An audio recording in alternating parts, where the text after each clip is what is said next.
हाय नमस्कार।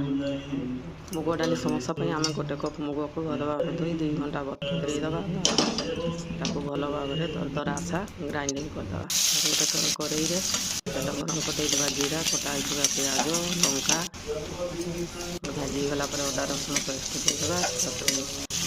देदेबा हलदी लंका जीरा धनिया गरम मसला भल भाव भाजी गला से बटा होता मुग को मुग भल भाव भाजीगला दिटा आलू आ लुण दे भल भाव मिसई धनिया पत्र दे ठंडा हाँवाई छाड़ीदे। तापर गोटे बॉल रे नहीं जावा 2 कप मैदा तेल लुण आजवाइन दे भल भाव गोटे डो प्रस्तुत कर रेस्ट पर 10 मिनिट छाड़ीदे। तापर आलू को लंबा लंबा कर सेप देदेबा। तापर डो को गोटे बड़ रुटी आकार बेली आलू को दे एमती लंबा लंबा आकार रे समोसा तैयारी करदे।